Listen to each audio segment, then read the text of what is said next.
Hi, I'm Dr. Joan Nelson, and today I wanted to talk a little bit about this obsession that a lot of employers have around time and what their staff are doing with their time.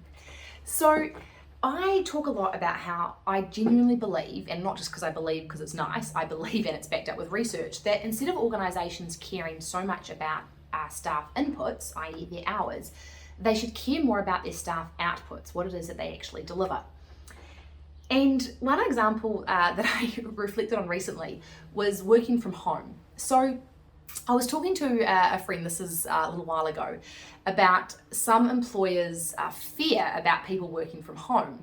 And of course the pandemic has grossly changed that, right? Because even if employers were scared about their staff working from home, well, they just had to get over that, right? Because the pandemic basically forced that to happen. And so it's interesting to see how many organisations now are reverting back to the old way where they kind of just expect and enforce staff to be in the office 5 days a week, or which organisations are just now allowing that there might be some kind of a hybrid where people work from home and possibly in the office as well.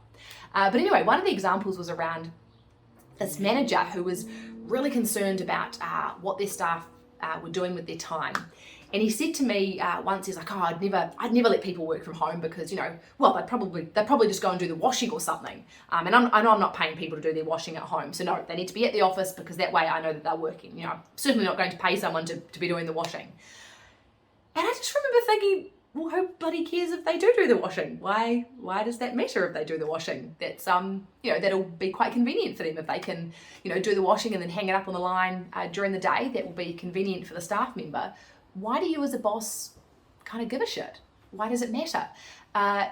Did it mean that staff member didn't deliver what they were supposed to deliver for that week? Or did it mean that they didn't do as good a job at what they were supposed to deliver? No, not at all. Doing the washing has no impact on that whatsoever. So it's just this kind of interesting concept where managers are kind of obsessed about how their staff members spend their time.